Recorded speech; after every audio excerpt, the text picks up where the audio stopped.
বুখারী এবং মুসলিম শরীফের হাদিস, আল্লাহর নবী বলেছেন, ফাইন্নাশ শাইতানা ইয়াজরি মিন আহাদিকুম মাজরাদ দাম। আল্লাহর নবী বলেছেন, নিশ্চয়ই শয়তান তোমাদের রক্তকণিকায় প্রবাহিত হয়ে তোমাদেরকে ধোঁকা দিতে পারে। তোমাদের রগের ভেতরে শিরা উপশিরায় বিচরণ করে শয়তান তোমাদেরকে ওয়াসওয়াসা দিবে, শয়তান তোমাদেরকে ধোঁকা দিবে। বলেন তো, কারো রক্তের ভেতরে শিরা উপশিরায় ঢোকা এটা কি কোনো মানুষের দ্বারা সম্ভব নাকি? কিন্তু শয়তানকে আল্লাহ এই ক্ষমতা দিয়েছেন, রক্তকণিকায় প্রবাহিত হয়ে আপনাকে সে ধোঁকা দেয়। শয়তানের আরেকটা ক্ষমতা হলো, সে একজন ব্যক্তি ছাড়া, একজন মহামানব ছাড়া সে মুহূর্তেই যে কারো সুরত, যে কারো আকৃতি ধারণ করতে পারে।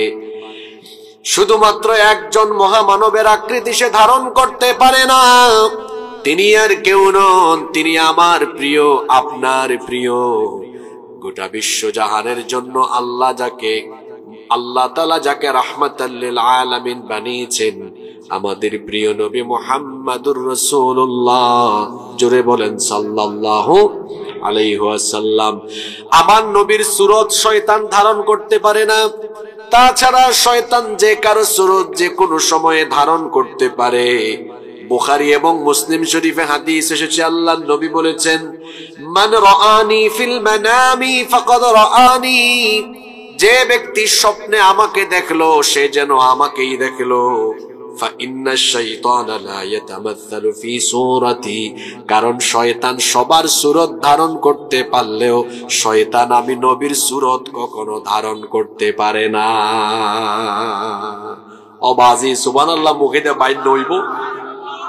শয়তান আমার সুরত, আপনার সুরত ধরতে পারবে, কিন্তু একজনের সুরত শয়তান ধরতে পারে না, তিনি মুহাম্মদ বলি সাল্লাল্লাহু। তাহলে শয়তানের এমন কয়টা ক্ষমতা আছে যা মানুষের নাই? কথা বলছেন না, কয়টা? দেখি কে মনে রাখছেন বাজি। এক নাম্বার, সে মানুষের, মাশাআল্লাহ, এই তো বাঁশখালীর মানুষ, এমনিতে তো বলে না যে বাঁশখালীর মাটি কুরআন আর ইসলামের ঘাঁটি। মনোযোগ আছে আপনাদের, আলহামদুলিল্লাহ পড়েন। শয়তান একেবারে রক্তকণিকায় ঢুকতে পারে। চিন্তা করছেন কি জাতের জিনিস এটা? দুই, সে একমাত্র নবীজি ছাড়া যে কারো সুরত ধারণ করতে। কয়েকটা উদাহরণ দেই, ঘটনা কয়েকটা শোনাই, কি বলেন? আমাদের জাতির পিতা নাম কি বলেন দেখি?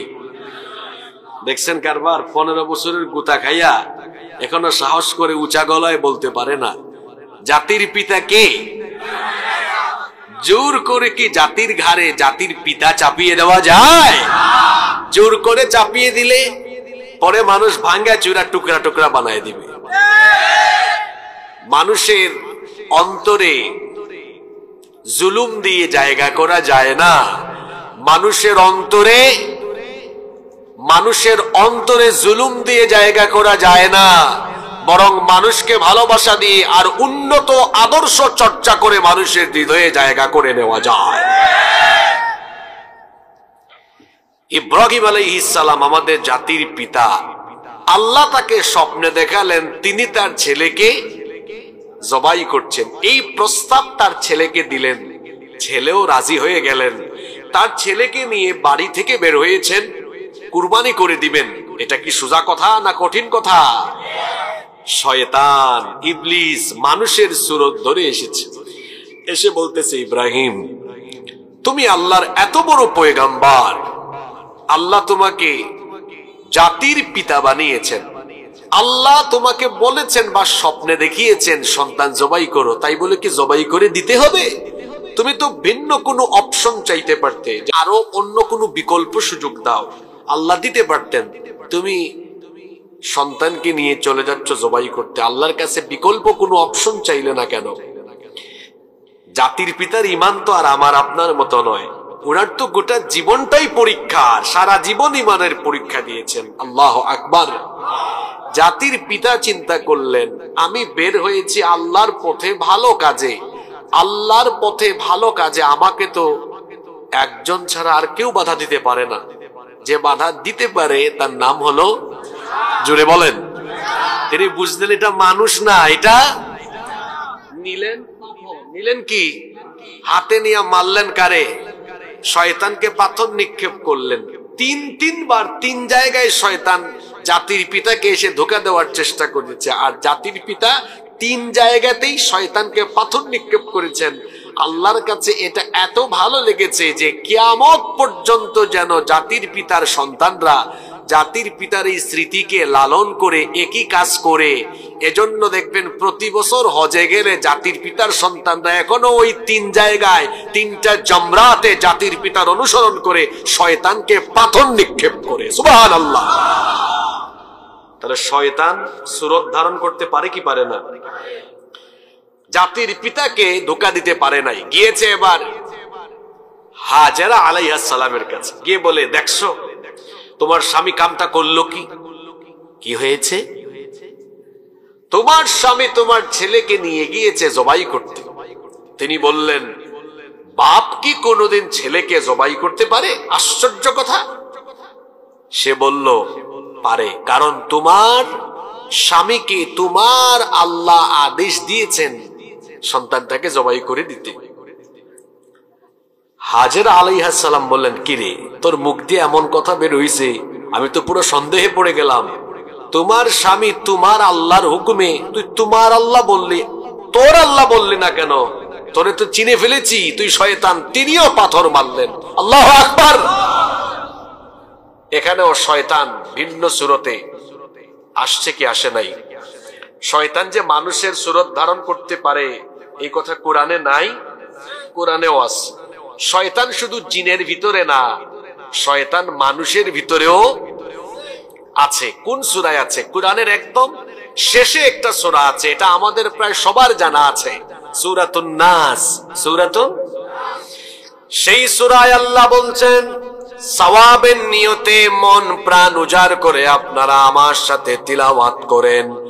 আল্লাযী ইউওয়াসওয়িসু ফী সুদুরিন নাস মিনাল জিন্নাতি ওয়ান নাস। মানুষের অন্তরে ওয়াসওয়াসা প্রদানকারী শয়তান শুধু জিনের ভেতরে না, মিনাল জিন্নাতি, বলেন মিনাল জিন্নাতি ওয়ান নাস, জিনের ভেতরেও আছে, মানুষের ভেতরেও। মাঝে মাঝে কিছু লোককে আমরা শয়তানি করতে দেখি, চেহারা সুরত মানুষের মতো হলেও কাজ কাম করে শয়তানের চেয়েও খারাপ। এরকম আছে না নাই? তাহলে শয়তান আমাদেরকে জাহান্নামী বানাবে, এটা আমাদের ব্যাপারে শয়তানের ওয়াদা। কার ওয়াদা? তাহলে যে শয়তান আমাদেরকে জাহান্নামী বানাতে চায় সেই শয়তান থেকে আমরা সতর্ক থাকার দরকার আছে না নাই? আমরা তো 6-7 ঘন্টা ঘুমাই, এই ইবলিস ঘুমায়ও না, 24 ঘন্টায় তার ইবলিসি কাজ চালায়। এমনকি আমরা থাকি ঘুমের ভেতর, তখন সে তার ইবলিসগিরি চালিয়ে যায়। কি জাতের শয়তান! এই ইবলিস কিভাবে আমাদের উপরে প্রভাব বিস্তার করে? আজকে আপনারা প্রচলিত ওয়াজের ব্যতিক্রম কিছু ওয়াজ শুনবেন। যেভাবে আমরা নিয়মিত শুনি এর একটু ব্যতিক্রমী কায়দায় শুনবেন, ধৈর্যহারা হবেন না তো। শয়তান কিভাবে মানুষের উপরে প্রভাব বিস্তার করে আজকে আমরা কোরআন থেকে সেগুলো জানবো ইনশাআল্লাহ। মনোযোগ থাকবে তো সবার। শয়তানি আরম্ভ হয় কখন জানেন? মার পেট থেকে আমরা বের হওয়া মাত্রই তার শয়তানি শুরু হয়। মায়ের পেট থেকে বলেন বের হওয়া মাত্রই শয়তানের কি শুরু হয়? আর শেষ হয় কোন দিন? মৃত্যুর দিন। এর মাঝখানে তার কোনো থামাথামি। আপনারা বলবেন, হুজুর মার পেট থেকে বের হলেই যে শয়তান শয়তানি করে, বুঝতাম কেমনে? বলেন তো আপনারা, প্রত্যেকটি সন্তান মায়ের পেট থেকে বের হওয়া মাত্র হাসে না কাঁদে? সবাই বলতে হবে। প্রত্যেকটি সন্তান জন্মের পরে মায়ের পেট থেকে বের হওয়ার পরে হাসে না কাঁদে? কেন কাঁদে জানেন? আসেন জেনে নেই কেন কাঁদে। হাদিসটি বুখারী শরীফে বর্ণিত হয়েছে। এই হাদিসের বর্ণনাকারী সাহাবী, সর্বাধিক হাদিস যিনি বর্ণনা করেছেন, সাইয়্যিদুল মুহাদ্দিসিন আবু হুরায়রা রাদিয়াল্লাহু আনহু। তিনি বলছেন, সামি'তু রাসূলুল্লাহি, মহব্বতে আমার সাথে পড়েন সাল্লাল্লাহু আলাইহি ওয়াসাল্লাম। আবু হুরায়রা রাদিয়াল্লাহু আনহু বলছেন, আমি আল্লাহর রাসূলকে বলতে শুনেছি, তিনি বলেছেন, মা মিন বানি আদম মাউলুদুন ইল্লা ইয়ামাসসুহুশ শাইতানু হিনা ইউলাদ। এমন কোন বনি আদম নাই, এমন কোন সন্তান নাই যাকে জন্মের পরে শয়তান খোঁচা মারে না, যাকে জন্মের পরে শয়তান স্পর্শ করে না, একটু খোঁচাখুচি করে না। তার মানে হলো, প্রত্যেকটা শিশু মায়ের পেট থেকে যখন বের হয় তখন ওই শিশুটাকে শয়তান কি মারে? এই বুঝে মনোযোগ আপনাদের, কি মারে? খোঁচাখুচি, বুঝেন তো? প্রত্যেকটি সন্তান মায়ের পেট থেকে বের হলে শয়তান কি মারে? জোরে বলেন, কি মারে? ফায়াস্তাগিল্লু সারিখাম মিন মাসসিশ শাইতানি গারিয়া মারইয়াম ওয়া ইবনিহা। আল্লাহর নবী বলেছেন, শুধুমাত্র মারইয়াম এবং তার সন্তান ঈসা ইবনে মারইয়াম, এই দুইজন ছাড়া প্রত্যেকটি সন্তানকে এই দুনিয়াতে শয়তান স্পর্শ করেছে। প্রশ্ন হতে পারে, কেন মারইয়াম এবং তার ছেলেকে শয়তান স্পর্শ করতে পারে নাই? তার কারণ সম্পর্কে রব্বুল আলামিন সূরা আলে ইমরানের 36 নম্বর আয়াতে বলে দিলেন, ওয়া ইন্নী উঈযুহা বিকা ওয়া যুররিয়াতাহা মিনাশ শাইতানির রাজীম। কারণ আমি তাকে আর তার সন্তানকে বিতাড়িত শয়তান থেকে পানাহ দিয়েছি। সুবহানাল্লাহ পড়েন। এছাড়া পৃথিবীর প্রত্যেকটি সন্তান যখন মায়ের পেটের ভেতর থেকে বের হয়, শয়তান প্রত্যেককে খোঁচা মারে। শয়তানের খোঁচা ওই সন্তান সহ্য করতে পারে না, তখন সন্তান কান্না করে। এই হাদিস থেকে আমরা বুঝলাম, মায়ের পেটের ভেতর থেকে সন্তান বের হয়ে কান্না করে, কারণ শয়তান তারে কি মারে? জোরে বলেন, শয়তান তারে কি মারে? শয়তানের শয়তানি জন্মের পর থেকে আরম্ভ হয়ে যায়। আর শয়তান কিভাবে আমাদের উপরে প্রভাব বিস্তার করে? শয়তানের মোট 11টা শয়তানি আজ আপনাদের সামনে তুলে ধরবো। কয়টা? জোরে বলেন, কয়টা? আর প্রত্যেকটা শয়তানি দেখবেন বাস্তব জীবনের সাথে মিলে, কোনো মুখস্থ ওয়াজ হবে না, একদম মিলবে। আপনার ডানে বামে সামনে পিছে সব মিলে যাবে। মনোযোগী থাকবেন তো? আজকে শয়তানের কয়টা শয়তানি নিয়ে আমরা কথা বলবো? জোরে বলেন, কয়টা? আরো জোরে, কয়টা? 11টা। 1 নাম্বার, শয়তান ছিল কিন্তু জান্নাতে। ছিল কোথায়? আপনারা জানেন, সে জান্নাত থেকে বের হয়েছে আল্লাহর একটা আদেশ অমান্য করার কারণে।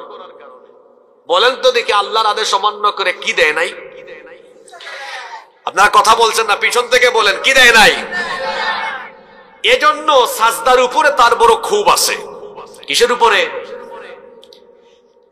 সাজদা না দেওয়ার কারণে সে যেভাবে জান্নাত থেকে বের হয়েছে, এই শয়তান সে চায় মানুষকেও সাজদা না দেওয়ায়া মানুষকে জাহান্নামী বানাতে। শয়তান সবচেয়ে বেশি হাসে কখন আর সবচেয়ে বেশি কাঁদে কখন? এদিকে তাকান।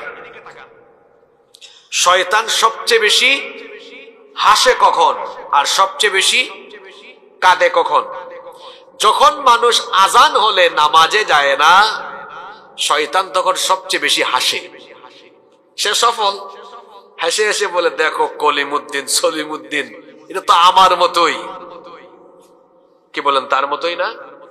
বলবেন, হুজুর তার মতো কেমনে?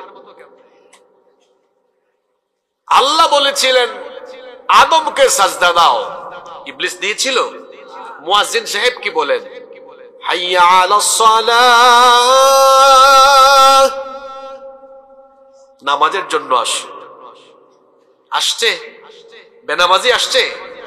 তো শয়তানও সাজদা দিল না, এও দিল না, এর মধ্যে আর শয়তানের মধ্যে কোনো পার্থক্য আছে? পার্থক্য আছে?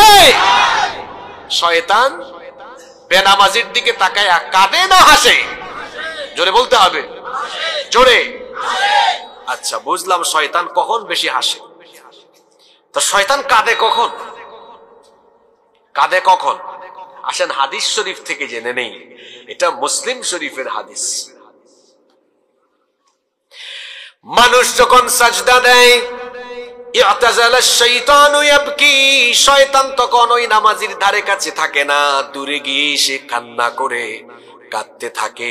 আর সে বলতে থাকে, ইয়া ওয়াইলি, হায় দুর্ভাগ্য, আফসোস আমার, উমির ইবনু আদম বিসসুজুদ, আদম সন্তানকে সাজদা করার জন্য আদেশ দেওয়া হলো, হুকুম করা হলো। ফাসাজাদা ফালাহুল জান্নাহ, সে আল্লাহর হুকুম মেনে আল্লাহকে সাজদা দিল আর সে তার জন্য জান্নাত হাসিল করে ফেললো। সুবহানাল্লাহ। সে আরো বলে, ওয়া উমিরতু বিসসুজুদ, আমাকেও তো সাজদা দিতে বলা হয়েছিল, ফাআবাইতু, কিন্তু আমি আল্লাহর আদেশ অমান্য করেছিলাম, ফালিন্নার, যার কারণে আমি জাহান্নামের অধিবাসী হয়ে গেলাম। এই হাদিস থেকে আমরা বুঝতে পারলাম, মানুষ যখন নামাজ ছেড়ে দেয় শয়তান তখন, জোরে বলেন, আর মানুষ যখন আল্লাহকে সাজদা দেয় শয়তান তখন। এখন তো আপনি রাগ করবেন, আজকের ফজর, জোহর, আসর, মাগরিব, এশা ছেড়ে দিয়ে শয়তানকে হাসায়া হাসায়া খুশি করেছে এমন মানুষ কিন্তু প্যান্ডেলের নিচে বসে আছে। বলছিলাম না একটু পরে ওয়াজ একদম গায়ে গায়ে কাটায় কাটায় লাগবে গিয়া, খারাপ লাগে? এখন এই বাঁশখালীর মানুষ কি ইবলিসকে, শয়তানকে হাসাবে না কাঁদাবে? আরো জোরে বলতে হবে, হাসাবে না কাঁদাবে? শয়তান কাঁদে কখন? মানুষ আল্লাহকে সাজদা দেয় যখন। আমরা ইবলিসকে, শয়তানের শয়তানকে এই বাঁশখালী তথা বাংলাদেশ থেকে তাড়াইয়া দেওয়ার ওষুধ হলো আজান হলে আমরা মসজিদে ঢুকবো, শয়তান কাঁদতে কাঁদতে বাংলাদেশ ছেড়ে দিবে। ওয়াদা করেন 5 ওয়াক্ত নামাজে যাবেন। আল্লাহ আল্লাহ আল্লাহ আপনি সবাইকে কবুল করেন। হাতগুলো নামান। নামাজকে কি শুধু আপনারা সাজদা মনে করেন নাকি? আপনারা কি শুধু সাজদা মনে করেন? না না না, এটা হচ্ছে আল্লাহর সাথে বান্দার প্রেমের আলাপ। সুবহানাল্লাহ পড়তে মন চায় না? এটা আল্লাহর সাথে বান্দার কিসের আলাপ? আচ্ছা আলাপ কি এক পক্ষ থেকে হয় না 2 পক্ষ থেকে হয়? কথাবার্তা কি এক পক্ষ থেকে হয়? তা আপনারা বলবেন, হুজুর আমরা তো নামাজে আমরাই বকবক করি। আল্লাহ কখন বলেন? আপনি বুঝেন না গো, যদি বুঝতেন তো মজা পাইতেন। নামাজ তো বুঝেছেন সাইয়্যিদিনা আলী রাদিয়াল্লাহু আনহু, নামাজ তো বুঝেছেন ইমাম আবু হানিফা রাহমাতুল্লাহ আলাইহি, যার জন্য নামাজে তারা মজা পেয়েছেন, দুনিয়া ভুলে গিয়েছেন। 2টা ঘটনা বলি, বলবো। আলী রাদিয়াল্লাহু আনহু যুদ্ধে তার পায়ের মধ্যে তীর ঢুকে গিয়েছে। কি ঢুকে গিয়েছে? তীর পায়ে ঢুকলে আনন্দ লাগে না ব্যথা লাগে? তো কয়েকজন সাহাবী গিয়ে এই তীরটা টেনে টেনে খুলে বের করার চেষ্টা করেন। যখনই টান দেন আওয়াজ হয়, ব্যথা পান তিনি। আল্লাহর রাসূল দেখলেন, দেখে বললেন, থামো, আমার আলীর পা থেকে এভাবে তীর খুলতে পারবা না, অপেক্ষা করো, আজান হয়ে যাক। সাহাবীরা বললেন, আজান হলে কি হবে? নবীজি বললেন, আমার আলী তো নামাজে দাঁড়াবে, তখন দেখবা কি হয় ঘটনা, একটু অপেক্ষা করো, সবর করো। আজান হয়ে গেল, আলী রাদিয়াল্লাহু আনহু নামাজে দাঁড়ালেন। নবীজি বললেন, যাও তোমাদের কাজ তোমরা গিয়ে করো। যে তীর নামাজের আগে খুলতে গিয়ে তিনি চিৎকার করেছেন, সেই তীর নামাজের সময় সাহাবীরা টাইনা টাইনা বের করে ফেলেছেন। একবার বলেন নাই, ও বলেন নাই। আল্লাহু আকবার।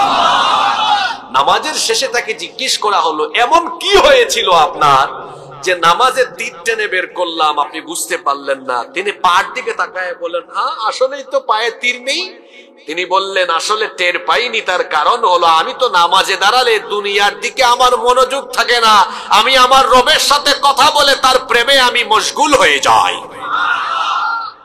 এই হলো আলী রাদিয়াল্লাহু আনহুর নামাজ আর আমার নামাজ আপনার নামাজ কেমন জানেন?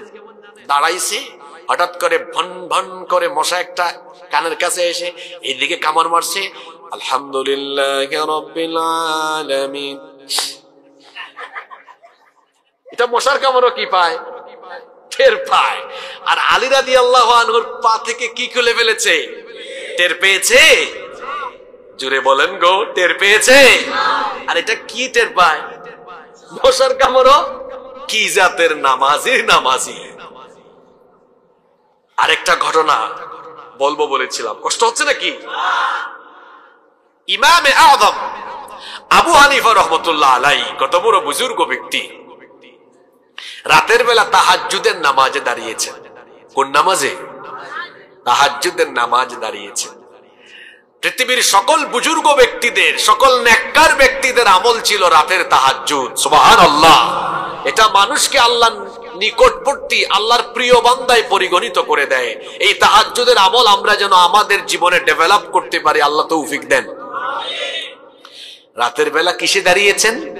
তাহাজ্জুদের নামাজে। এমন সময় তার পাশের বাড়িতে আগুন লেগেছে। আচ্ছা, আপনাদের প্রতিবেশীর ঘরে আগুন লাগলে আপনারা কি বসে থাকেন না আগুন নেভাতে যান? ও বাজি মহিলা হতা বাইন নইব। কষ্ট হচ্ছে নাকি? আগুন নিভাতে যায়। আগুন লেগেছে গভীর রাতে। এদিকে ইমাম আবু হানিফা তাহাজ্জুদের নামাজে। আশেপাশের বাড়ির সব মানুষ এসে আগুন নিভাইতেছে। তারা হঠাৎ করে তাকায় দেখে, কি রে, গ্রামের সব মানুষ আসলো, আবু হানিফা কোথায়? এটা তো আবু হানিফার পাশের ঘর। তারা আবু হানিফা রহমতুল্লাহ আলাইহির বাড়িতে গেলেন, গিয়ে দরজায় নক করলেন। তিনি অনেকক্ষণ পরে দরজা খুললেন। মানুষজন বললেন, আচ্ছা আবু হানিফা, তোমার পাশের বাড়িতে আগুন লাগলো, তুমি কেমন স্বার্থপর মানুষ বলো তো। গোটা গ্রামের মানুষ এসে আগুন নিভাইলাম, তুমি দরজা বন্ধ করে ঘুমাইতেছো, চিল্লা চিল্লি শুনো না, একটু বের হয়ে আসলা না? প্রতিবেশীর কি কোনো হক নেই? আমরা তো মনে করি তুমি একজন বুজুর্গ ব্যক্তি, ভালো মানুষ, বিচক্ষণ মানুষ, নেককার মানুষ, দিনদার মানুষ, তোমার থেকে তো আমরা এটা আশা করিনি।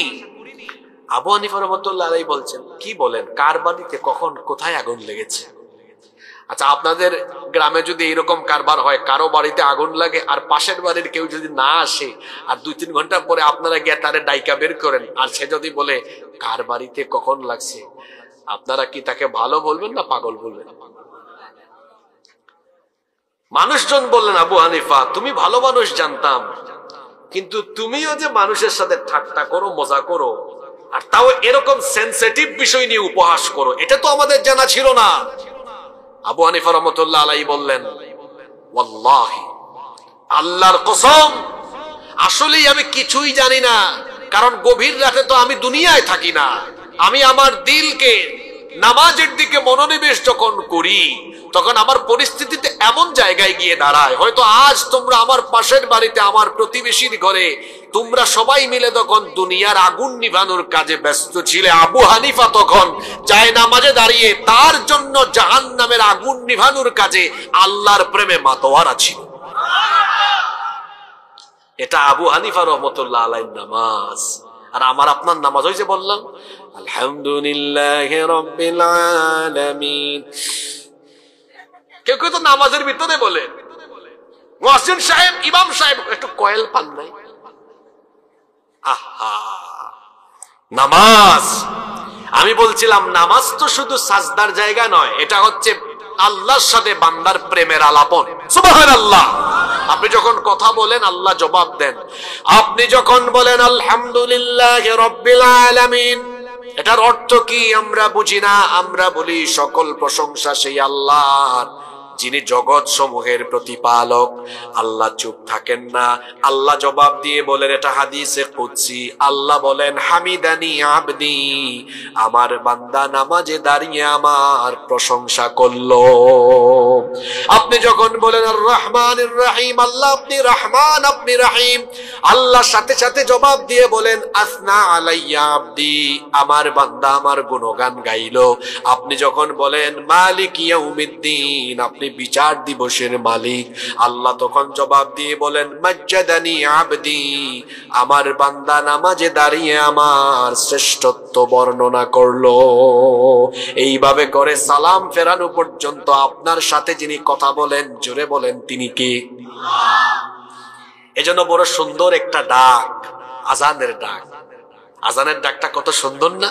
এজন্য তো জাতীয় কবি আল্লাহর কাছে কামনা করে গিয়েছেন, আল্লাহ আজানটা এত ভালো লাগে, মরার পরে যেন আমি শুনি, আমার কবরটা একদম মসজিদের কাছে করে দিও। সুবহানাল্লাহ। মসজিদেরি পাশে আমায় কবর দিও ভাই, যেন ঘুরে থেকে মুয়াজ্জিনের আযান শুনতে পাই। মসজিদেরি পাশে আমায় কবর দিও ভাই, আমার ঘরের পাশ দিয়ে ভাই নামাজিরা যাবে, পবিত্র সেই পায়ের ধ্বনি এ বান্দা শুনতে পাবে। ঘোর আযাব থেকে গুনাহগার পাইবে রেহাই, মসজিদেরি পাশে আমায় কবর দিও ভাই। বলেন আমিন। কি মধুর ডাক! আল্লাহ যেন মুয়াজ্জিনকে দেওয়াই আজান দেওয়ান। একটু ডাক দেন আমার বান্দাকে। সেই ঘুমাইছে রাত 10টায় 11টায়, এখন তো সকাল ভোর 5টা হয়ে গিয়েছে, 5-6 ঘন্টা হয়ে গিয়েছে। আমার বান্দাকে আমি মিস করি, কথা হয় না তার সাথে। আসো বান্দা, নামাজে আসো, তোমার সাথে আমি একটু কথা বলি। সুবহানাল্লাহ। জোহর হয় আবার সেই দুপুর 1:15 বা 1টায় আজান হয়। আল্লাহ যেন আবার মুয়াজ্জিনের মাধ্যমে আপনাকে ডেকে নেন, আরে বান্দা সেই সূর্য ওঠার আগে আমার সাথে কথা বলেছিলে, 7 ঘন্টা 8 ঘন্টা হয়ে গেছে, আয় না তোর সাথে আরেকবার একটু প্রেমের আলাপ করি। সুবহানাল্লাহ। 2 ঘন্টা যায় না, আল্লাহ আসরে আবার ডেকে নেন। মাগরিবে যখন সূর্য ডুবে আল্লাহ বলেন, সেই সূর্য ওঠার আগে কথা বলছিলাম, এখন সূর্য ডুবে যাচ্ছে, আয় না এখন আরেকবার কথা বলি। রাতে বান্দা ঘুমায় যাবে, আল্লাহ বলছেন তুই তো ঘুমায় যাবি, এটা তো তোর জীবনের শেষ ঘুম হয়ে যাবে, আমি যদি না জাগাই আর জাগতে পারবি না, আয় না ঘুমানোর আগে তুই আর আমি আরেকবার কথা বলি। সুবহানাল্লাহ। এরকম 5 বার আপনার সাথে কথা বলার জন্য 5 ওয়াক্তের নামাজ দিয়েছেন কে? জোরে বলেন কে? যুবক ভাইয়েরা সাজদা দেয় না এখন। এই ছনুয়াতে, এই এলাকায় দেখবেন এমন বয়স্ক মানুষ আছে যারা রুকু সাজদা ছাড়া ইশারায় নামাজ পড়ে, রুকু দিতে পারে না, সাজদা দিতে পারে না। ও যুবক ভাইয়েরা, এই পরিণতি, এই পরিস্থিতি সম্মুখীন হওয়ার আগে যৌবন বয়সে যখন ফিজিক্যাল এনার্জি আছে, শক্তি আছে, সামর্থ্য আছে, যৌবনে যত পারেন আল্লাহকে সাজদা করেন, কারণ এখনকার প্রত্যেকটা সাজদা এত দামি, এত দামি। হাসরের মাঠে আল্লাহ বলবেন, ছনুয়া বাঁশখালীর যুবকেরা কোথায়? আল্লাহ বলবেন যুবকেরা কোথায়? ওই ছনুয়া, ওই বাঁশখালীর যুবকরা কোথায়? ফেরেশতা বলবে, আল্লাহ কেন? কই কেন জানো না? এরা তাদের তরুণ যৌবন কাল 18, 20, 25, 26, 30 বছর বয়স, যেই সময়ে তারা তামাশা করার কথা, যেই সময়ে তারা রং ঢং করার কথা, তখন রং ঢং তামাশা না করে মসজিদে এসে সামনের কাতারে এরা নামাজ পড়েছে। এদেরকে খুঁজে বের করো, খুঁজে খুঁজে এনে আমার আরশের ছায়ার নিচে এদেরকে জায়গা দান করো। সুবহানাল্লাহ। আমার যুবক ভাইরা কি, বাঁশখালীর ভাইয়েরা কি আল্লাহ আরশের ছায়ার নিচে জায়গা পেতে চান না? জায়গা পেতে চান না? আজান হলে যেতে হবে কোথায়? জোরে বলেন, যেতে হবে কোথায়? যদি জিজ্ঞেস করা হয় আমরা জান্নাত চাই কিনা, আমরা জান্নাত চাই। জান্নাত চাই, জান্নাতে যেতে চাই, কিন্তু নামাজে যেতে চায় না। যে ঈমান আপনাকে আপনার ঘর থেকে আপনাকে মসজিদে আনতে পারে না, এই ঈমান আপনাকে জান্নাতের ধারে কাছেও নিয়ে যেতে পারবে না। আপনারা জান্নাত চান, আল্লাহও দিতে চান। এজন্য আল্লাহ কি মহব্বত করেন আপনাদেরকে। 1 বার না, 2 বার না, 3 বার না, 4 বার না, রেগুলার আল্লাহ 5 বার আপনাদেরকে মসজিদে ডেকে আল্লাহ তাআলা আপনাদেরকে জান্নাতের চাবি আপনাদের হাতে ধরিয়ে দিতে চান। সুবহানাল্লাহ। এই নামাজ হলো জান্নাতের চাবি, নামাজ হলো জান্নাতের। আচ্ছা, এখানে একটা বিল্ডিং আছে, এটা যদি তালা দেওয়া থাকে আপনারা কি ঢুকতে পারবেন? তো ঢুকতে হলে কি লাগবে? জান্নাত আল্লাহ আপনাদের জন্য বানায় রেখে দিয়েছেন। এখন ওইটাতে ঢুকতে হলে আপনার কি লাগবে? এই চাবি আল্লাহ দিয়ে দিয়েছেন। নামাজে আসো, আল্লাহ যেন আপনাকে ডাকেন, আয় বান্দা আয়, নামাজে আয়, আমাকে সাজদা দিবি, আর যাওয়ার সময় আমার কাছ থেকে জান্নাতের চাবি তুই নিয়ে নিবি। সুবহানাল্লাহ। তাহলে এই নামাজ কি ছাড়া যাবে? নামের সাথে কাজের মিল নেই। বাপ নাম রেখেছে ফজর আলী, এই ফজর আলী ফজর পড়ে না, ঘুম থেকে উঠে সকাল 10টায়। নাম রেখেছে বাবা জোহর আলী, কি বলেন? আমার দেশে মানুষের নাম ফজল আলী, জোহর আলী আছে না? আছে না? জোহর আলীর জোহর নাই। আমার দেশে মানুষের নামের সাথে কাজের এত বেমিল। বাপ নাম রেখেছে রমজান আলী, রমজান মাসে দুপুর বেলা গাঞ্জা টানে। বাবা নাম রেখেছে কুরবান আলী, সামর্থ্য আছে, কিপটা বেটা কুরবানি দেয় না। নাম রেখেছে ইমান আলী, এই ইমান আলী আবার নামের আগে হাজি ইমান আলী, আলহাজ ইমান আলী। কারবার কি জানেন? ও হলো টাটকা সুদখোর, ঘুষখোর, চাঁদাবাজ, টেন্ডারবাজ। ইমান আলীর ইমান নাই। ইমান আলীর কি নাই? আচ্ছা, এখানে তো অনেকেই আছেন যারা আমাকে জীবনে আজকে প্রথম দেখছেন সরাসরি, আছেন না? আচ্ছা, এখন কমিটি যদি আজকে একটা কাম করত, মনে করেন যে কোনো জায়গা থেকে একজনের ধৈর্য আইনা, আবার আপনারা এই কাজ কইরেন না, এটা কথার কথা, উদাহরণ আর কি। গলা কাটা মানুষ, মানে এই গলা থেকে উপরের অংশ এটুকু এনে যদি বলে এই যে এটা হাসিবুর রহমান, বিশ্বাস করবে সবাই? বলবে এটা হাসিবুর রহমান। চিনতাম কেমন? তার চেহারা থাকলেও তো বুঝতাম এটা হাসিবুর রহমান, ঠিক না? তাইলে বোঝা গেল মানুষকে চিনার একটা সহজ প্রক্রিয়া হলো তার মাথা থাকলে মানুষ চেনা যায় কি যায় না? আরো সহজ উদাহরণ দিই, আল্লাহ না করুন, মনে করেন হাইওয়েতে একটা মারাত্মক অ্যাক্সিডেন্ট হলো, অ্যাক্সিডেন্টে 4-5 জনের এই গলা থেকে উপরের অংশ থেতলে গেছে, নাই। এখন সাংবাদিকরা এসে কি পা থেকে এই বুক পর্যন্ত অক্ষত পাইলেও এটা কার লাশ চিনতে পারবে? চিনতে পারবে। এখন তো ফিঙ্গারপ্রিন্ট বা ডিএনএ দিয়ে চিনতে পারবে, কিন্তু সরাসরি দেখেই কি আর চেনা যাবে? সরাসরি দেখে চেনা যাবে না। তাহলে মাথা মানুষের শরীরের গুরুত্বপূর্ণ একটা অঙ্গ। নামাজ কি? আস-সালাতু হিয়া রাসুল ইবাদাহ। নামাজ হচ্ছে ইবাদতের মাথা, ইবাদতের মগজ। মাথা ছাড়া যেমন কোন ব্যক্তির পরিচয় শনাক্ত করা যায় না, তেমনি নামাজ ছাড়া কোন ব্যক্তির মুসলমানিত্বের আসল পরিচয় পাওয়া যায় না। আল্লাহ রসুল বলেছেন বাইনাল আবদি ওয়াল কুফরি তারকুস সালাহ। আল্লাহর বান্দা আর কাফিরের পার্থক্যই হলো নামাজ ছেড়ে দেওয়া। আমরা মুমিন হয়ে বেঁচে থাকতে চাই কি চাই না? জোরে বলেন, আমরা মুমিন হয়ে বেঁচে থাকতে চাই কি চাই না? তাহলে মুমিনের পরিচয়, মুমিন 5 ওয়াক্ত কি আদায় করবে? মুমিন নামাজ ছাড়লে শয়তান, কথা তো বললেন না আপনারা। মুমিন নামাজ ছাড়লে শয়তান কি করে, আর নামাজ আদায় করলে? আপনারা আজ থেকে, এখন থেকে শয়তানকে বেশি বেশি হাসাবেন না কাঁদাবেন? কারা কারা হাসাবেন হাত তুলেন।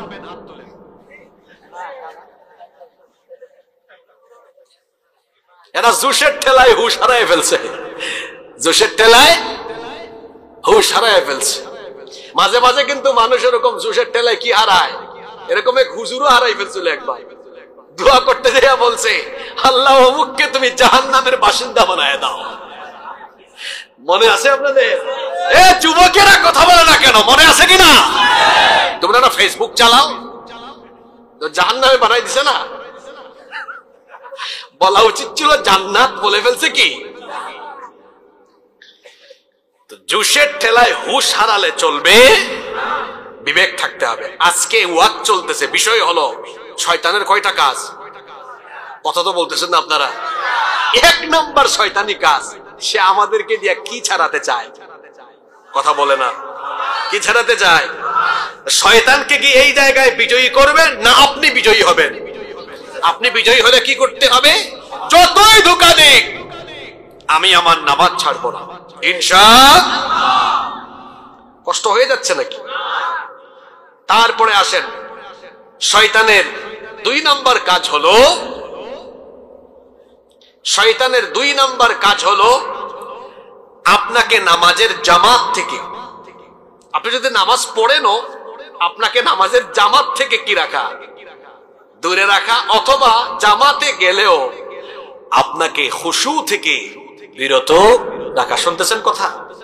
অনেকে ইসলামী আন্দোলন করে, ওই মাস শেষে যখন বৈঠক হয় দেখা যায় কই ওয়াক্ত নামাজ পড়ছে, জামাত কই ওয়াক্ত কাজা হয়েছে। আছে না এরকম? জানি না এখন কি করে।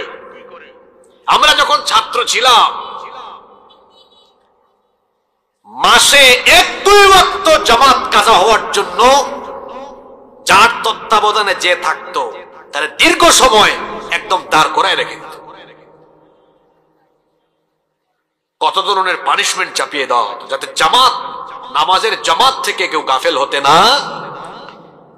একটা নামাজ, এক ওয়াক্তের নামাজ, এক রাকাত নামাজ আপনি 27 বার পড়লে যে সওয়াব, জামাতে ওই নামাজ একবার পড়লে সমান সওয়াব। সুবহানাল্লাহ।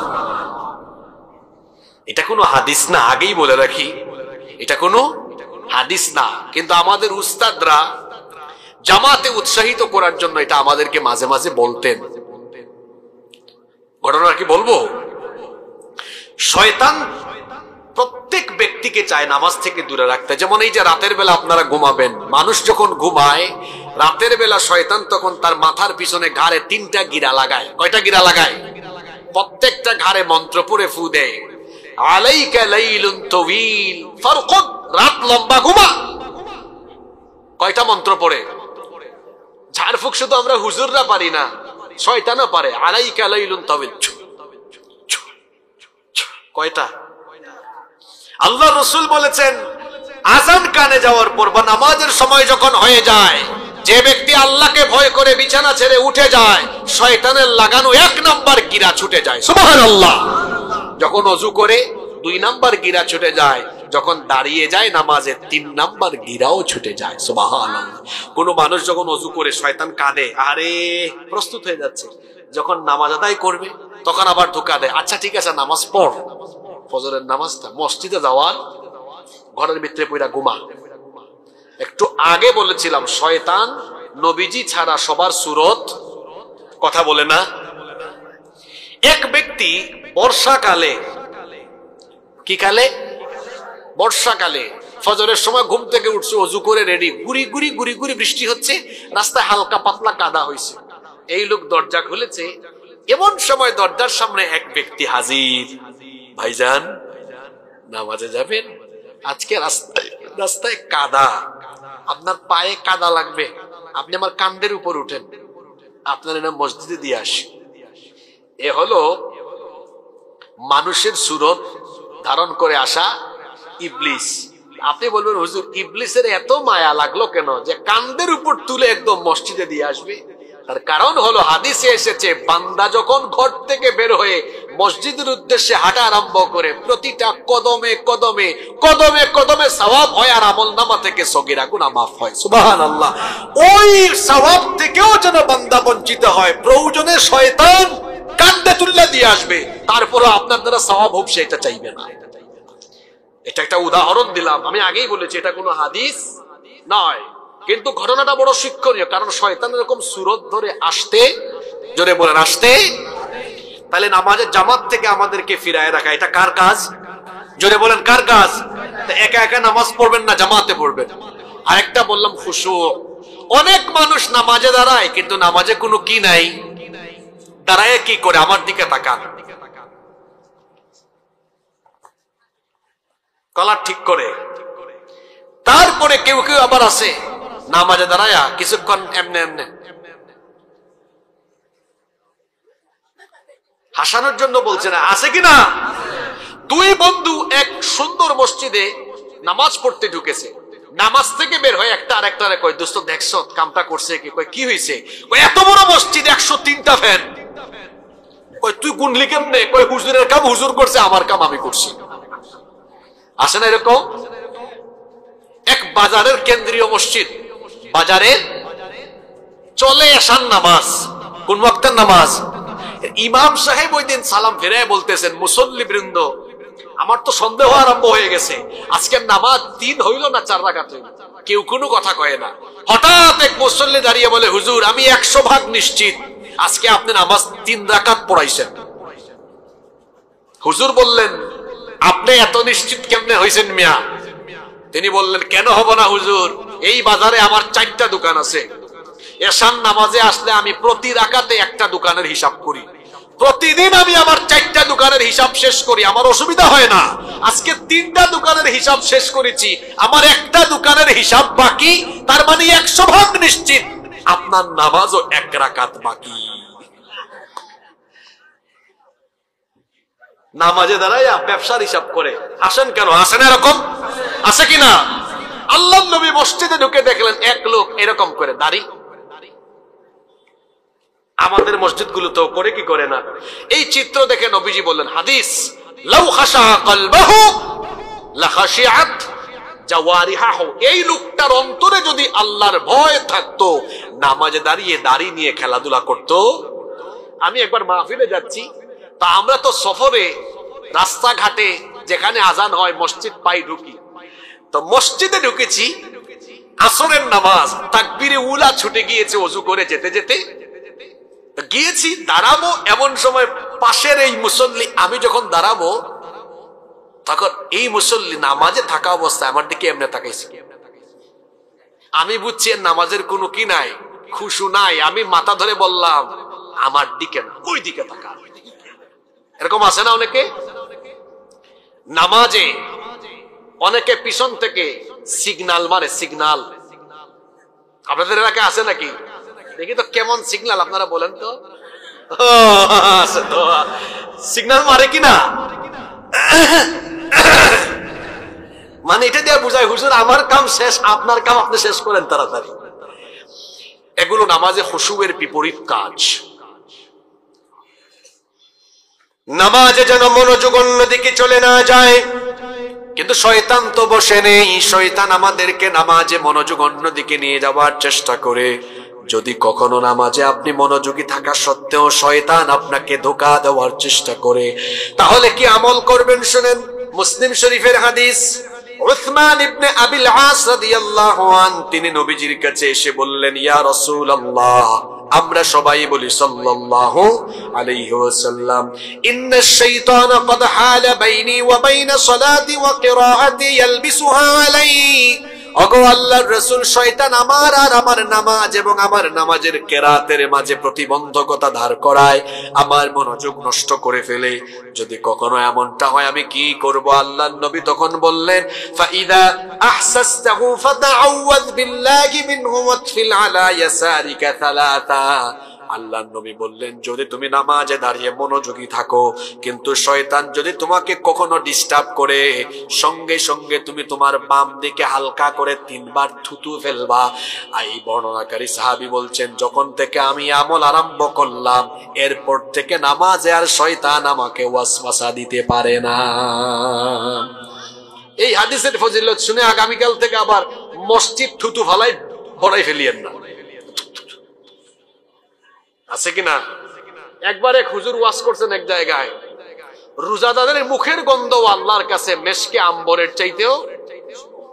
বাড়িতে গিয়ে টুথব্রাশ আছে না, টুথব্রাশ মানে ফালাই দিছে পুকুরে পানিতে। 7-8 দিন গিয়েছে এরকম, তার আশেপাশে কেউ যাইতে পারে না, যে দাঁত টাস করে না, এর মুখে সুগন্ধ না দুর্গন্ধ। তো মানুষ বলে, কিরে তোমার মুখে তো দুর্গন্ধ করো? আরো হুক। কি বলে? এই পাগলা বলে। আর মানুষ কয় মানে ভাই শোনা নাই, হুজুর গত জুমায় ওয়াজ করছে যে রোজা রেখে যদি গন্ধ মুখের থেকে বের হয়, এটা আল্লাহর কাছে মেশকের চাইতেও পবিত্র। হুজুর ওয়াজ করলো কি, আর এই পাগলায় বুঝলো কি? আরে ওইটা তো মুখের দুর্গন্ধ দাঁত ব্রাশ না করার কারণে না। মানুষ ক্ষুধা পেটে থাকলে পেটে স্টমাকে এক ধরনের গ্যাস তৈরি হয়, যার কারণে দেখবেন রমজান মাসেও ইফতারের আগে বা বিকেল বেলা এক ধরনের দুর্গন্ধ বের হয়। এটা ব্রাশ না করার কারণে না, খালি পেটে থাকার কারণে। ওইটাকে আল্লাহ বলেছেন আমার কাছে এটা মেশকের চাইতেও পবিত্র। সুবহানাল্লাহ। এই পাগলা বুঝছে আরেকটা, কয় ব্রাশই করবো না।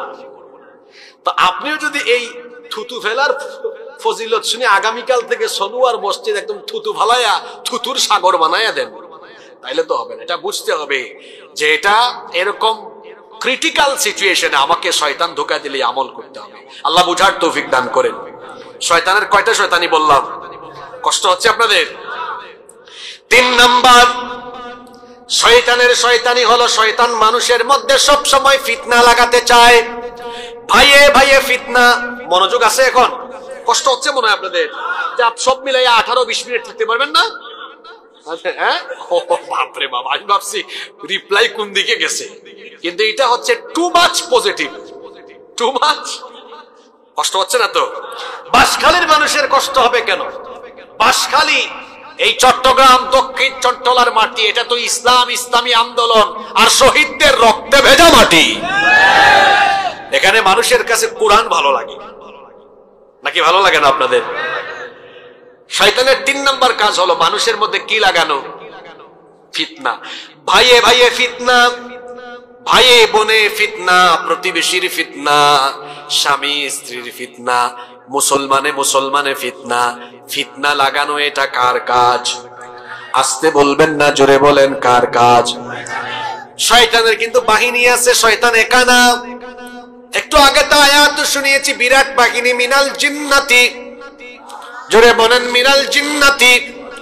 এই সনুয়ায় মনে হয় শয়তানের বাহিনী নাই? আছে মানে বহুত আছে। এখানে শয়তানের বাহিনী আছে না? শয়তানের বিরাট বাহিনী আছে। সে তার বাহিনী পাঠায় মানুষের মধ্যে ফিতনা লাগানোর জন্য। আমাদের সমাজে যারা চুগলখুরি করে, এরা হলো শয়তানের সেনাবাহিনী। জোরে বলেন কার বাহিনী? কারণ চুগলখুররা কি চুগলখুরি করে মানুষের মধ্যে বন্ধন তৈরি করে না ফাটল সৃষ্টি করে? জোরে বলেন কি সৃষ্টি করে? মানুষের মধ্যে ফিতনা লাগানো এটা শয়তান আর শয়তানের বাহিনীর কাজ। কোন ফিতনা লাগালে পরে শয়তান বেশি খুশি হয় শুনেন, একটু ধারণা করেন তো কি হতে পারে? কোন ফিতনায় শয়তান বেশি খুশি হয়? ভাইয়ে ভাইয়ে, ভাইয়ে বোনে, প্রতিবেশী প্রতিবেশীতে, স্বামী স্ত্রীতে, মুসলমানে মুসলমানে। সকল ফিতনার মধ্যে শয়তানের সবচেয়ে মজার ফিতনা হলো জামাই বউ, হাজবেন্ড ওয়াইফের ফিতনায় শয়তান সবচেয়ে খুশি হয়। কিসে খুশি হয়? বিবাহিত ভাইরা এখানে নাই বুঝি? বিবাহিতরা আছেন এখানে? কোন ফিতনায় শয়তান খুশি? কথা বলে না। আপনার বউয়ের সাথে আপনার বেজাল লাগলে কে খুশি? এবার একটা মজার হাদিস শোনাই, খেয়াল করে শুনেন। এটা মুসলিম শরীফের হাদিস। عن جابر بن عبد الله رضي الله عنه قال قال رسول الله صلى الله عليه وسلم। জাবির বিন আব্দুল্লাহ রাদিয়াল্লাহু আনহু হাদিসের বর্ণনাকারী সাহাবী, তিনি বলছেন রাসূল কারীম আমরা সবাই মহব্বতে বলি সাল্লাল্লাহু আলাইহি ওয়াসাল্লাম বলেছেন, ইন্না ইবলিস ইয়াদাউ আরশাহু আলাল মা। নিশ্চয় ইবলিস পানির উপরে তার সিংহাসন স্থাপন করেছে। সুম্মা ইয়াবাতু সারায়াহু, সে তার বাহিনী চতুর্দিকে প্রেরণ করে। ফাআদনাহুম মিনহু মানজিলাতান আযামুহুম ফিতনা, যে ফিতনা লাগাতে পারে যত বেশি, শয়তানের বাহিনীর মধ্যে যে সৈন্য ফিতনা লাগাতে পারে যত বেশি, শয়তানের প্রিয় হলো সে তত বেশি। ইয়াজিউ আহাদুকুম, যখন শয়তানের সেনাবাহিনী সকল কাজ নিয়ে শয়তানের সামনে আসে, শয়তান বসে তার আসনে বসে জিজ্ঞেস করে, বলো আমার বাহিনী তোমরা কে কি করেছো? তখন কেউ বলে ফাআলতু কাদা ওয়া কাদা, আমি এই কাজ করেছি, ভাইয়ে ভাইয়ে ফিতনা লাগিয়েছি। শয়তান বলে তুই কিছুই করস নাই, যা, তুমি কি করেছ? সে তখন বলে আমি মানুষকে নামাজ ছাড়িয়েছি। কই বুঝছি, এটাও ঠিক আছে, আর কে কি করেছো? এক একজন এক এক রকম কথা বলে। হঠাৎ করে যখন কোন সেনাবাহিনী বলে আমি মা তারাকতুহু হাত্তা ফাররাকতু বাইনাহু ওয়া বাইনা ইমরাআতিহি, আমি একজন স্বামী আর স্ত্রী উভয়কে আমি ওয়াসওয়াসা দিয়েছি, যতক্ষণ তারা ফিতনায় পড়ে নাই ততক্ষণ তাদেরকে আমি ছাড়ি নাই। ইবলিস তখন বলে তুমি তো কাজের কাজে আসো, আমার সাথে একটু আলিঙ্গন করো। তার মানে বোঝা গেল স্বামী আর স্ত্রীতে ভেজাল লাগালে যে খুশি তার নাম হলো এজন্য নিজের বিবির সাথে ঝামেলা করবেন না। যারা বিবির সাথে ঝামেলা করে এদের চেহারাও খারাপ, তরকারিতে লবণ লাগে না, মশলাও লাগে না, টেক কেয়ার ভালো হয় না, যারা বউয়ের সাথে আচরণ করে ভালো, এদের চেহারা সুরত থাকে ভালো। অনেকে আছে বউ পিটায়, বউয়ের গায়ে হাত তোলা, এটা কোনো ভালো মানুষের কাজ হতে পারে না। আপনি একটা বউকে সন্তুষ্ট করতে পারেন না। পৃথিবীর বেশিরভাগ নবী রাসূল একাধিক বিয়ে করেছেন, কিন্তু কোন নবী রাসূলের স্ত্রী নবী রাসূলের উপরে অসন্তুষ্ট ছিলেন? কিরকম তারা মহব্বত করেছেন, ইনসাফ করেছেন, ভালোবাসা দিয়েছেন, বিবিদেরকে তারা সম্মান করেছেন। আপনার বিবিকে আপনি সম্মান করবেন, সম্মান করে কথা বলবেন, ভালোবাসা দিবেন, সময় দিবেন, তাকে আপনি আদর সোহাগ ভালোবাসা দিয়ে দাম্পত্য জীবনটা যেন সুন্দর হয় দুজনে মিলে চেষ্টা করবেন। কারণ আপনাদের দুজনের দাম্পত্য সম্পর্ক যখন সুন্দর থাকবে, এই সম্পর্ককে বরকত যে তিনি ভরে দিবেন, জোরে বলেন তিনি কে? তাহলে স্বামী স্ত্রীতে কোনো ফিতনা করা যাবে না। করলে কে খুশি? জোরে বলেন কে খুশি? ঘুম আসছে নাকি? দেখি আল্লাহর নামে একটা তাকবীর দেন তো, লিল্লাহি তাকবীর। যুবকরা যুবকের মতো দেন, নারায়ে তাকবীর। বুড়া মানুষের মতো না, যুবক যুবকের মতো দিবে, নারায়ে তাকবীর।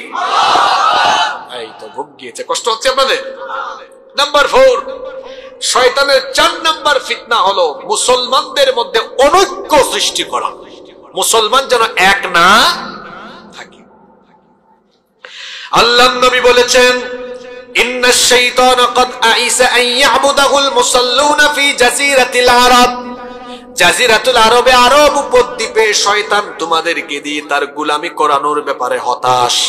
আল্লাহর নবী সাহাবীদেরকে বললেন, শয়তান বড় ফ্রাস্ট্রেটেড, হতাশ, কারণ সে জেনে গিয়েছে, শয়তান জেনে গিয়েছে তোমাদেরকে দিয়ে আরবের মধ্যে কোনো গোলামি করাতে পারবে। কিন্তু আমার আশঙ্কা হচ্ছে, ওয়ালাকিন ফিত তাহরিশি বাইনাহুম, আমার আশঙ্কা হচ্ছে ভবিষ্যতে শয়তান তোমাদের মুসলমানদের মধ্যে অনৈক্য ঘটিয়ে দিতে পারে। আল্লাহর নবীর বলা কথাগুলো আজকে বাস্তব না অবাস্তব? আজকে মুসলমানে দলাদলি কম না বেশি? আপনাদের কথা কি আর বলবো, আমরা নিজেরা হুজুর জাতি আমরা বিপদে আছি। আপনারা আগে আমাদের কাছে দোয়া চাইতেন, হুজুর দোয়া কইরেন।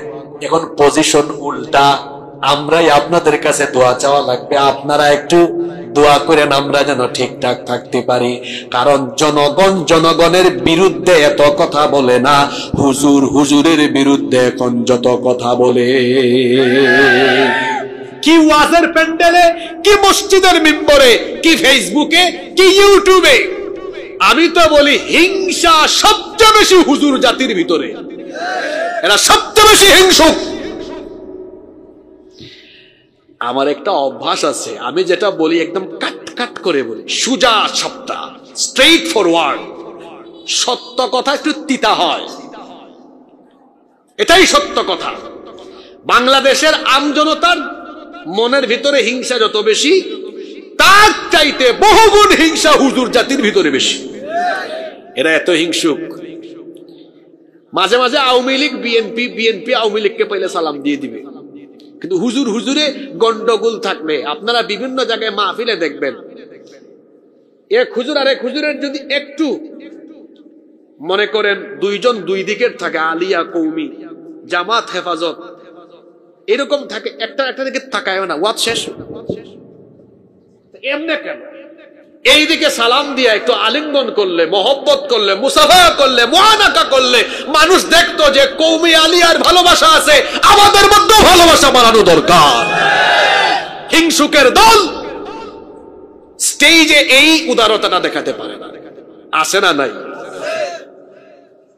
এত হিংসা আলেমদের মধ্যে। এই জন্য আমি প্রায় জায়গায় বলি, পাল্লায় ব্যাঙ রাখা যেমন কঠিন, ব্যাঙের কাজ কি?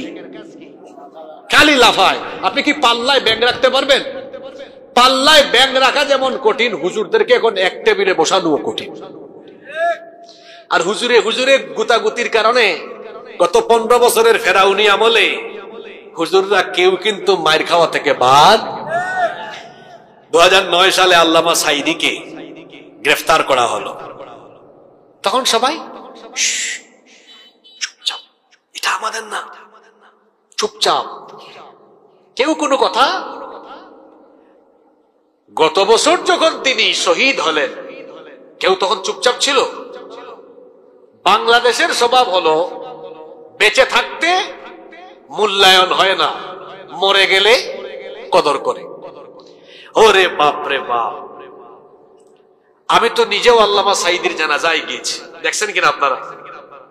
গিয়ে দিকে ওখানে সব দলের মানুষই আছে, বিবৃতি কেউ বন্ধ করে নাই, সব আলেম ওলামারা দিয়েছে। আপনারা বলেন তো, উনাকে অন্যায়ভাবে গ্রেফতারের পরে, তাকে ফাঁসির রায় দেওয়ার পরে যদি সব আলেম ওলামা ঐক্যবদ্ধ হয়ে এইভাবে প্রতিবাদ করতেন, তাকে জেলখানায় আটকায় রাখা যেত? কথা বলেন না কেন? রাখা যেত? আপনারা বলেন নাই, চুপচাপ থেকেছেন। পরিণতি কি হলো? কেউ আর বাদ যায় নাই গো।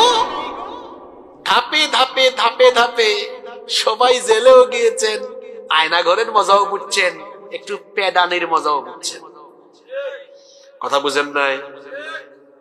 প্রথমে যদি ঐক্যবদ্ধ থাকতেন আর যদি বলতেন একজন আলেমের গায়ে হাত দেওয়া মানে গোটা বাংলাদেশের আলেমদের গায়ে হাত দেওয়া, সবাই যদি ঐক্যবদ্ধভাবে হুঙ্কার ছাড়তে পারতেন, তাহলে তাকে এক সেকেন্ডও কারাগারে আটকে রাখা যেত না।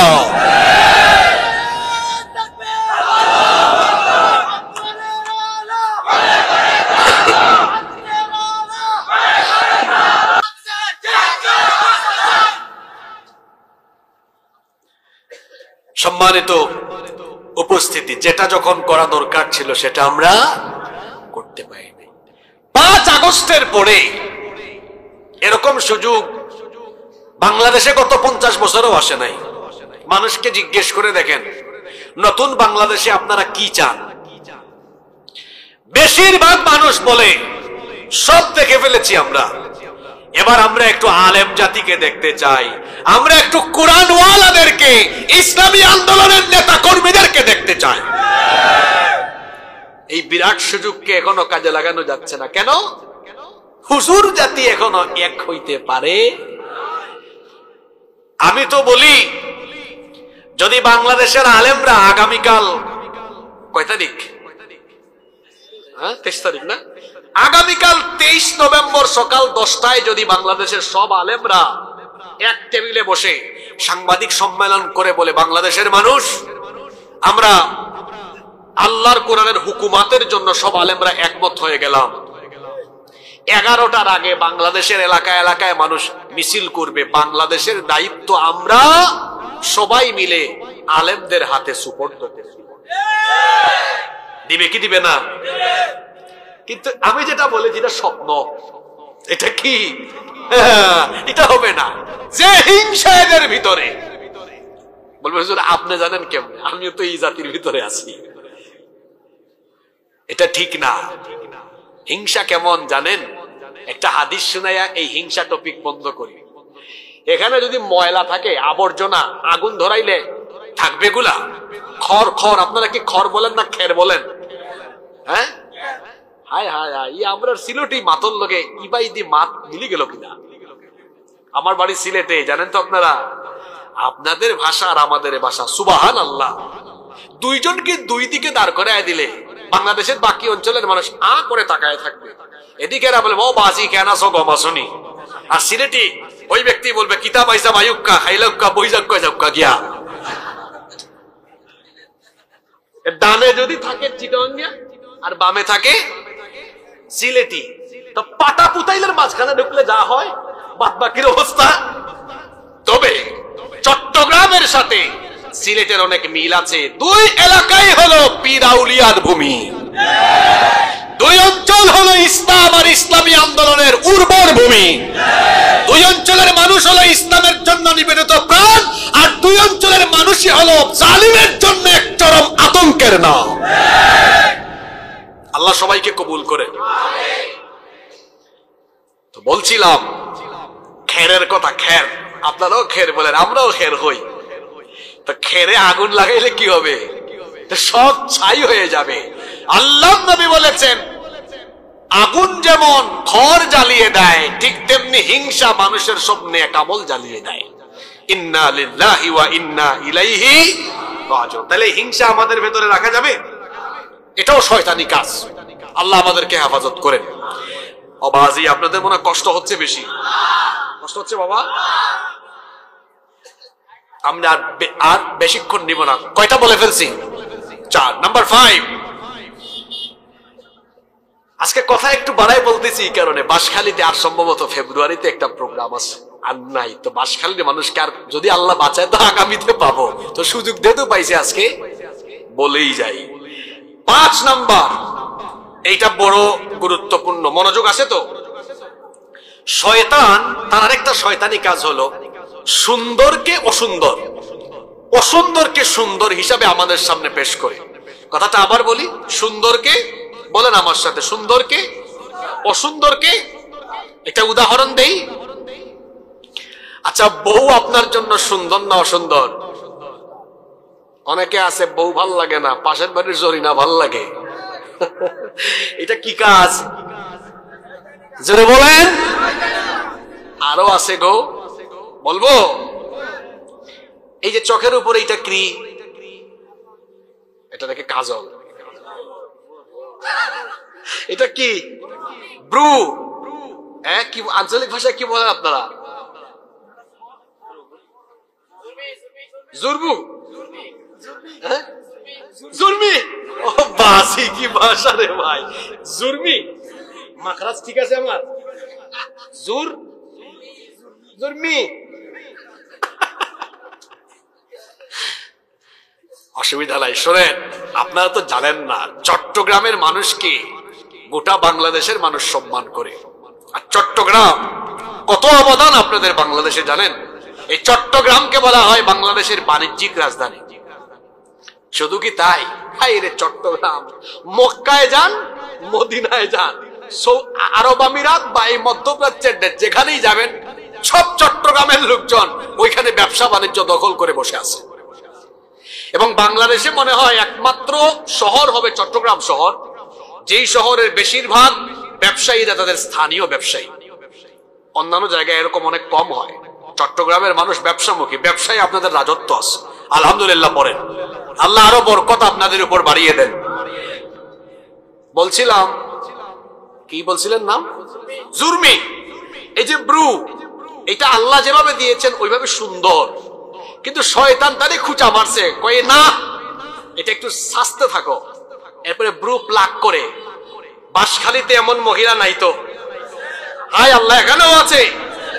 তাইলে এই যে ব্রু প্লাক করলো, সুন্দরকে অসুন্দর করলো, কিন্তু তার ঝুঁকে এটা হইলো, এটা অসুন্দর, যেটা আল্লাহ দিয়েছেন এটা অসুন্দর। এই যে সুন্দরকে অসুন্দর করা, যে নারী ব্রু প্লাক করে, আল্লাহ ওই নারীর উপর লানত দিয়েছেন, কারণ ওই নারী শয়তানের খলিফা, শয়তানের মুরিদ।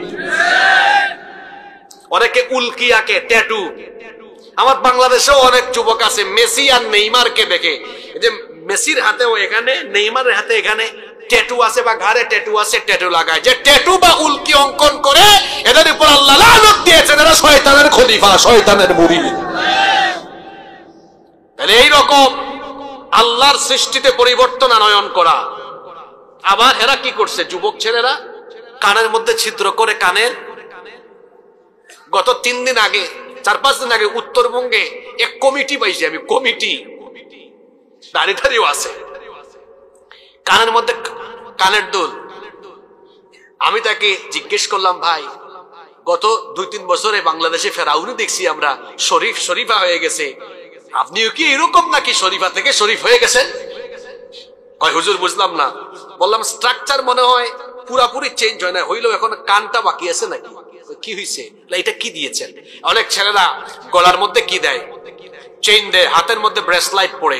খবরদার যুবক ভাইয়েরা, যে পুরুষ নারীর বেশ ধারণ করে, যে নারী পুরুষের বেশ ধারণ করে, এদের উপরে লানত দিয়েছেন মুহাম্মদ সাল্লাল্লাহু।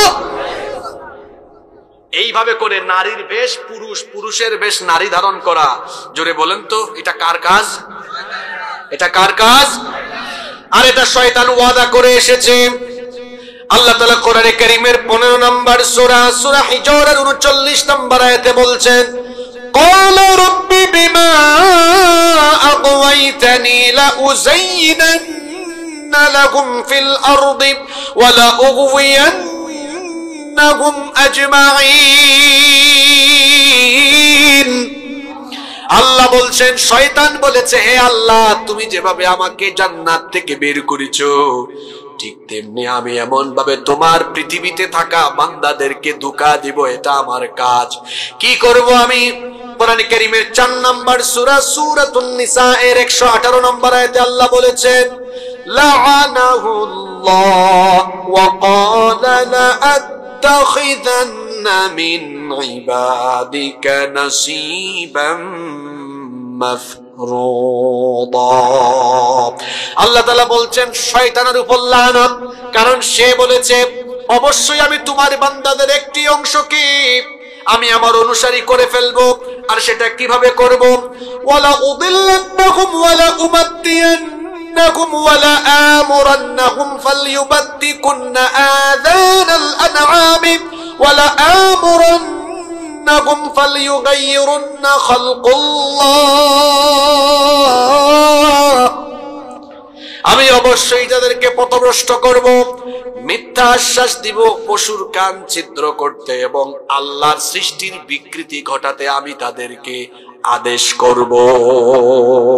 আজকে কি আল্লাহর সৃষ্টির আকৃতির পরিবর্তন করে শয়তানের এমন মুরিদ প্রতিটা এলাকায় আছে না নাই? তাহলে আল্লাহর সৃষ্টির পরিবর্তন ঘটায় যারা, এটা কি কাজ? ভালো কাজ না শয়তানি কাজ? নাম্বার 6, কষ্ট হচ্ছে, শেষ দিকে চলে আসছে। শয়তানের কাজ হলো নগ্নতা, উলঙ্গপনা। শয়তান মানুষকে উলঙ্গ বানাতে চায়। কি বানাতে চায়? এই কাজ সে কখন করেছে শুনেন। আমাদের বাপ এবং মা আদম এবং হাওয়া আলাইহিমুস সালাম, তাদেরকে আল্লাহ জান্নাতে দিলেন আর বললেন জান্নাতে থাকো, আনন্দ করো, ফুর্তি করো, মজা করো, কিন্তু ওয়ালা তাকরাবা হাদিহিশ শাজারা, ওই গাছের কাছে যেও না। আর শয়তান এসে বলল, কেন আল্লাহ এই গাছের কাছে যেতে তোমাদেরকে নিষেধ করেছেন জানো নাকি? কারণ এই গাছের কাছে গেলে বা এই গাছের ফল ভক্ষণ করলে তোমরা জান্নাতে চিরস্থায়ী হয়ে যাবে। এইরকম আমাদের মা বাপ দুজনকে শয়তান যখন ধোঁকা দিয়ে ওই নিষিদ্ধ গাছের কাছে নিয়ে গেল, সঙ্গে সঙ্গে তাদের উভয়ের শরীর থেকে জান্নাতের পোশাক খুলে গেল, লজ্জাস্থান প্রকাশিত হয়ে গেল। শয়তানের কাজ হলো লজ্জাস্থান দেখিয়ে দেওয়া, উলঙ্গ করে দেওয়া। এই কাজটা সে তখনও করেছে, তখন তারা লজ্জায় জান্নাতের গাছের পাতা দিয়ে তাদের লজ্জাস্থান থেকেছেন।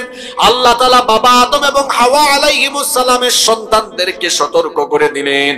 আল্লাহ তাআলা বললেন, ইয়া বানি আদম ক্বাদ আনজালনা আলাইকুম লিবাসাও قد أنزلنا عليكم لباسا يواري سوآتكم وريشا। আল্লাহ তাআলা বলছেন, হে আদম সন্তান, অবশ্যই আমি তোমাদের জন্য পোশাক অবতীর্ণ করেছি, পোশাক সৃষ্টি করেছি তোমাদের সতর ঢাকার জন্য, সাজসজ্জা বৃদ্ধির জন্য। ওয়ালিবাসুত তাকওয়া যালিকা খায়র, আর তাকওয়ার পোশাক হলো উত্তম পোশাক। যালিকা মিন আয়াতিল্লাহি লাআল্লাহুম ইয়াযাক্কারুন, এটা হচ্ছে আল্লাহর আয়াত, আল্লাহর নিদর্শন, যাতে তোমরা উপদেশ গ্রহণ করতে পারো। শোনো, তোমাদেরকে সতর্ক করছি, ইয়া বানি আদম লা ইয়াফতিনান্নাকুমুশ শাইতানু কামা আখরাজা আবাওয়াইকুম মিনাল জান্নাতি ইয়ানজি'ু আনহুমা লিবাসাহুমা লিয়ুরিয়াহুমা সাওআতিহিমা। হে আদম সন্তান, শয়তান যেন তোমাদেরকে ফিতনায় ফেলে তোমাদেরকে উলঙ্গ করে দিতে না পারে। যেমনি ভাবে শয়তান তোমাদের বাপ মা দুজনকে ফিতনায় ফেলে উলঙ্গ করে দিয়েছিল, তোমাদেরকেও যেন শয়তান সেভাবে উলঙ্গপনায়, নগ্নতায় ধাবিত করতে না পারে।